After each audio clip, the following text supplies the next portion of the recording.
कृपया डीजे के सामने से हट जाए। डीजे पंचम सिंह गोरखपुर। नहीं आवे निंदिया नहीं आवे चैन का गो, कैसे बताओ मोर दिल के धड़क ना घटो। नहीं आवे निंदिया नहीं आवे चैन का गो, कैसे बताओ मोर दिल के धड़क ना घटो। आधे रतिया मसोए घटिया मसा पे नवा तो डोला रे आधी रतिया मसोए घटिया मसा पे नवा तो डोला रे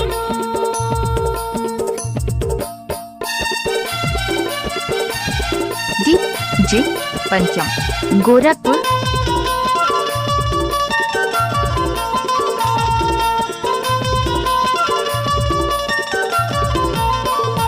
नवा सड़किया बिछेला गिट्टी का हो, तुरबारी राजा फिर जाओ चिट्ठी लगा।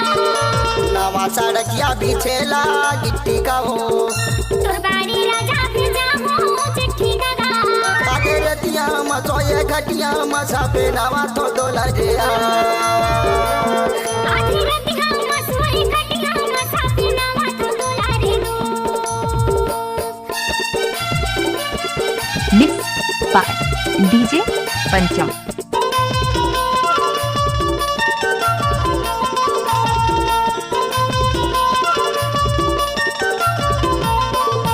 मुनगा के बारी भोरा तो लोरी जाए, तोर सुता महाराजा मुरझोला तरसी जाए। हाँ मुनगा के बारी भोरा तो लोरी जाए, तोर सुता महाराजा मुरझोला तरसी जाए। आधे रतिया मसोए घटिया मसा पे नवा तो डोला रे आधी रतिया मसोए घटिया मसा पे नवा तो डोला रे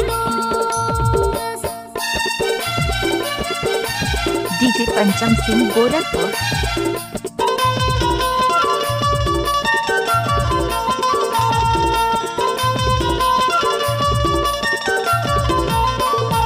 आधा सरग ले उड़ेला भरी गगा, मोर जी के कल्पना तू ही ना बरही गगा।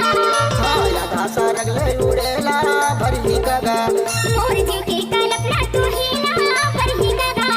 आधे रतिया मसोए घटिया मसा पे नवा तो डोला रे आधी रतिया मसोए घटिया मसा पे नवा तो डोला रे नहीं आवे निंदिया नहीं आवे चैन का गो, कैसे बताओ मोर दिल के धड़क ना घटो।